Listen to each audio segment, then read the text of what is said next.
السلام علیکم ورحمۃ اللہ وبرکاتہ۔ اعوذ باللہ من الشیطان الرجیم، بسم اللہ الرحمن الرحیم۔ یا ایہا الذین آمنوا لا يسخر قوم من قوم عسى أن يكونوا خيرا منهم ولا نساء من نساء عسى أن يكن خيرا منهن ولا تلمزوا أنفسكم ولا تنابزوا بالألقاب۔ پارہ نمبر 26 سورہ حجرات اور آیت نمبر 11 میں اللہ کریم نے ارشاد فرمایا کہ اے ایمان والو، تم میں کوئی قوم دوسری قوم کے ساتھ اس کا مذاق نہ اڑائے، شاید کہ وہ ان سے بہتر ہوں، اور نہ عورتیں دوسری عورتوں کا مذاق اڑائیں کہ ہو سکتا ہے کہ وہ ان سے بہتر ہوں، اور ایک دوسرے کے اوپر برے القاب نہ رکھو اور ایک دوسرے کو برے القاب سے نہ پکارو۔ یہاں اللہ کریم نے دوسری مخلوق کے ساتھ اچھا سلوک کرنے اور ان کو حقیر نہ جاننے کی تلقین فرمائی، اور اسی طرح پارہ نمبر 5 میں سورہ نساء میں اللہ کریم نے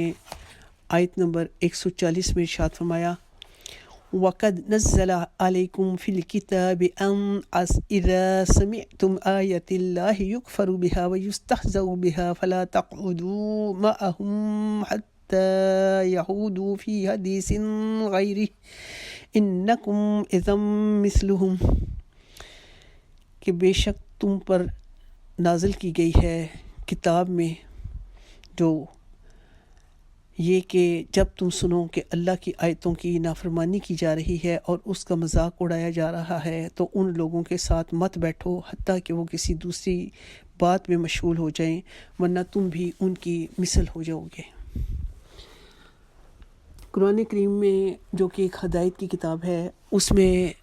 ہر طرح سے معاشرتی پہلو پر بھی نظر رکھی گئی، اور اللہ کریم نے معاشرے کے ان بظاہر چھوٹے نظر آنے والے کاموں کو، جن کو آج ہم ایکٹیویٹی کے طور پر لیتے ہیں، لیکن اللہ کریم نے اس سے منع فرما دیا، فرمایا کہ جب کسی کا تمسخر اڑایا جاتا ہے، مذاق کرنا ایک اور بات ہے، مذاق اڑانا ایک اور بات ہے، اور مذاق اڑانا جو ہے وہ اپنے سے سامنے والے کو حقیر جان کر اس کا مذاق اڑایا جاتا ہے۔ اللہ کریم نے اس چیز سے منع فرمایا، اور جو سورہ نساء کی آیت میں نے آپ کے سامنے پڑھی، آج ہمارے معاشرے میں ہمارا میڈیا جن پروگرامز کو لے کر لوگوں کو ہنسانے کے لیے جوکس کے طور پر، پروگرامز کے طور پر فرشتوں کا، جنت کا، دوزخ کا، معاذ اللہ کی کتاب کی آیتوں کا مذاق اڑایا جاتا ہے اور لوگ اس پر ہنستے ہیں، تو اللہ کریم اس آیت میں یہی بات ارشاد فرما رہا ہے کہ جب اللہ کی آیتوں کی نافرمانی کی جائے یا اس کا مذاق اڑایا جائے، تو تم ایسے لوگوں کے ساتھ نہ بیٹھو جب تک کہ وہ اس بات کو چھوڑ نہیں دیتے، کسی اور بات میں مشغول نہیں ہو جاتے، وہ اس بات کو ترک نہیں کر دیتے، ان کے ساتھ نہ بیٹھو، ورنہ تم بھی انہی میں سے شمار ہوگے، اور ایسوں پر اللہ کی رحمت تو نہیں اترے گی۔ اللہ کی رحمت تو ان پر اترے گی جو اللہ کا ذکر کریں گے، نہ کہ جہاں اللہ کی رحمت و اللہ کی آیتوں کا، اللہ کی کتاب کا، رسولوں کی باتوں کا، حدیث کا، اللہ کریم کی بھیجی ہوئی شریعت کا معاذ اللہ مذاق اڑایا جا رہا ہو، اور اس کو ایک فن کے طور پر لیا جا رہا ہو، اور لوگ خود سے اس پروگرام کو دیکھ رہے ہوں، دیکھنا چاہتے ہوں، تو آپ سوچیں کہ جن باتوں سے اللہ کریم نے منع فرمایا، تو کیا ایسے کام کرنے سے اللہ کریم کی ہمارے اوپر رحمت نازل ہوگی؟ نبی پاک صلی اللہ علیہ وسلم سے کسی صحابی نے پوچھا کہ یا رسول اللہ صلی اللہ علیہ وسلم، ہم میں سے کوئی چاہتا ہے کہ اچھا کپڑا پہنے یا اچھا جوتا پہنے، کیا یہ بھی تکبر ہے؟ تو آپ نے جو بات ارشاد فرمائی اس کا مفہوم تھا کہ یہ تکبر نہیں ہے، تکبر یہ ہے کہ حق کو قبول نہ کرنا اور دوسرے کو حقیر جاننا، اور جب کسی کا مذاق اڑایا جاتا ہے تو وہ گویا کہ دوسرے کو حقیر جانا جاتا ہے۔ تو کسی ایک شخص کا، سامنے والے کا مذاق اڑانا، اور یہ جائے گا کہ شریعت کا مذاق اڑایا جائے۔ شریعت کا مذاق اڑانے میں ہمارے سٹیج ڈرامے اور ہمارے اس قسم کے جو پروگرامز لوگ کرتے ہیں میڈیا پر آ کے، اور جو لوگوں کو جوکس سناتے ہیں، ان کو قرآن پاک کی یہ آیت اگر انہوں نے پڑھی ہوگی تو ان کو سمجھ آئے گی کہ آج جن باتوں پر ہنس رہے ہیں ہم، جن باتوں کو آج ہم مذاق کر رہے ہیں، تو کل قیامت کے روز ہمیں اس کی کتنی سخت سزا ملے گی کہ اللہ کریم نے ان لوگوں کے لیے اپنے کلام پاک میں وعید سنا دی۔ اور دوسرا شریعت کا مذاق اڑانا کیا ہے کہ جو ہمارے معاشرے کے اندر رسومات ہیں، بچہ پیدا ہونے سے لے کر شادی بیاہ اور باقی دیگر فنکشنز، مثال کے طور پر شادی کے موقع پر دولہے کو، جو ایک باقی لوگوں کے لیے سوائے دلہن کے یا اس کے اپنے محرم رشتوں کے، باقی لوگوں کے لیے تو وہ غیر محرم ہے، لیکن اس کے ہاتھ پر مہندی لگانا، اس کے سر میں تیل کا مساج کرنا مہندی کی رسم کے طور پر، جبکہ وہ غیر محرم ہے۔ اب گھر کے بڑے بوڑھے بھی ادھر کھڑے ہیں لیکن کوئی منع نہیں کرتا، کوئی نہیں، شادیوں پہ سب چلتا ہے، ان موقعوں پہ سب کچھ چلتا ہے۔ یہ آج تو ادھر چل رہا ہے، لیکن قیامت میں جب اس کی سزا ملے گی تو وہ سزا کتنی کڑی ہوگی۔ یہ باتیں وہ ہیں کہ جو ہم گویا کہ شریعت کا مذاق اڑاتے ہیں، انجانے میں ہماری نیت نہیں ہوتی کہ ہم شریعت کا مذاق اڑائیں، لیکن انجانے میں ہم ان رسموں کو کر کے تو گویا کہ اپنے لیے آخرت کی سزائیں تجویز کرتے ہیں، اور ان باتوں کو ہم سیریس بھی لینے کے لیے تیار نہیں ہوتے۔ اور جو کوئی ہمیں ان باتوں پر منع کرتا ہے یا سمجھاتا ہے، اس کو ہم اس وقت اتنے سخت الفاظ کے ساتھ ٹوک دیتے ہیں کہ نہیں، یہ تو خوشی کا موقع ہے، ان موقعوں پر تو بیچ میں مذہب کو نہیں لے کے آنا چاہیے۔ دین تو پورے کا پورا پیکیج ہے، دین تو پک اینڈ چوز کا نام نہیں ہے، دین ایک مکمل پیکیج ہے جس کا زندگی کے ہر پہلو کے ساتھ اللہ کریم نے اپنے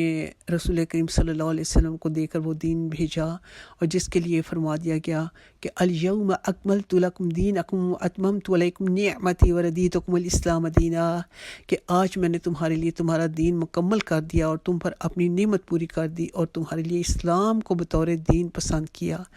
تو کیا جو رسمیں ہم اسلام کے خلاف، جو شریعت کے خلاف ہیں، کیا ہم اسلام کو پسند نہیں کرتے؟ کیا ہم ان چیزوں کو جو اسلام میں حکم دیے گئے معاذ ان کو حقیر سمجھتے ہیں کہ جو ہم اپنی مرضی سے ان رسموں کو جو ہم نے غیروں سے اڈاپٹ کی، تو ان کو ہم اپنے دین کے نام لے کر کہ نہیں کوئی نہیں، اللہ معاف کرنے والا ہے، تو ہم ان تمام چیزوں کو اپنے زندگیوں میں شامل کر لیتے ہیں۔ بات یہاں سوچنے کی ہے، لیکن اگر ہم یہاں نہ سوچیں گے تو جب قیامت کے روز فرمایا گیا کہ مجرم عذاب کو دیکھیں گے تو وہ کہیں گے کہ اللہ ہمیں واپس بھیج، اب ہمیں یقین آ گیا، لیکن اس یقین کرنے کا اس وقت کوئی فائدہ نہیں پہنچے گا۔ جو زندگی میں ہم سے خطائیں ہو چکی، جو کچھ گزر چکا، جو کچھ ہم نے غلطیاں، لغزشیں، جرم، گناہ کر لیے، ان کو آج ہم یاد کر کر کے اللہ کے حضور میں تنہائی میں توبہ کریں، اللہ کی طرف رجوع کر لیں کہ قیامت کا معاملہ بڑا سخت ہے، قبر کا مرحلہ بڑا سخت، اور آخرت کا جو فیصلے ہیں وہ اللہ کریم نے اپنے مرضی سے کرنے ہیں۔ حتمی طور پر تو اس کے فیصلوں کے متعلق کوئی کچھ نہیں کہہ سکتا، لیکن یہاں یہ بات سوچنی اور سمجھنی ہے کہ جو ہم نے ایک عقیدہ اپنے ذہنوں میں رکھا ہے کہ جو کچھ بھی اللہ معاف کر دے گا، اگر ایسا ہی عقیدہ رکھا جائے کہ جو کچھ بھی اللہ معاف کر دے گا، تو پھر اللہ کو رسول اور کتابیں بھیجنے کی ضرورت نہیں تھی معاذ اللہ۔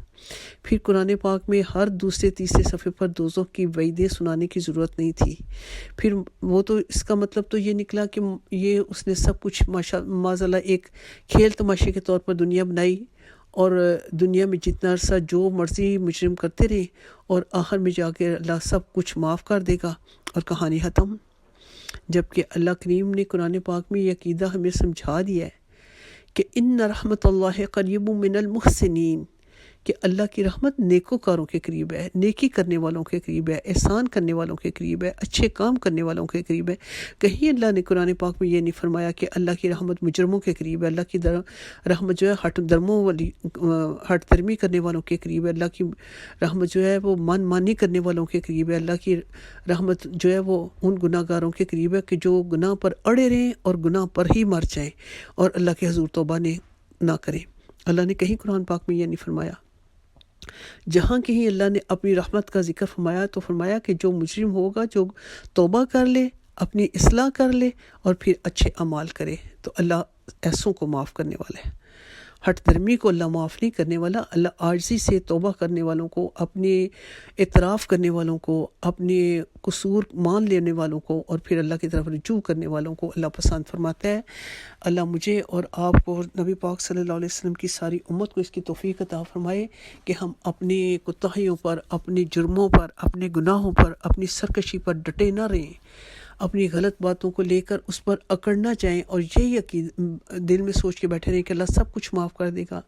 اللہ معاف کر دے گا، لیکن کس کو معاف کرے گا؟ جو اس کے حضور توبہ لے کر آئے گا، اس دنیا کی زندگی میں توبہ کرے گا، اس دنیا کی زندگی میں اس کی طرف رجوع لائے گا، اس دنیا میں اپنے گناہوں کا اس کے سامنے اعتراف کر لے گا۔ تو ایسوں کے لیے اللہ کریم اپنی رحمت کے بازو بچھا دے گا، اپنی رحمت کی چادر ان کے اوپر اڑا دے گا۔ آج ہمیں ضرورت ہے کہ ہم ان چیزوں کو سمجھیں، اپنی آنکھوں کو کھولیں اور اپنے اعمال کو درست کرنے کے لیے اللہ سے توفیق مانگیں۔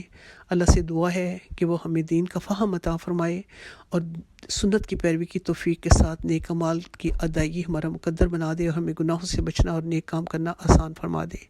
آمین ثم آمین۔ اللہم صلی علی محمد وعلی آل محمد وبارک وسلم۔ سبحانک اللہم وبحمدک، نشہد ان لا الہ الا انت، نستغفرک ونتوب الیک۔ السلام علیکم ورحمۃ اللہ وبرکاتہ۔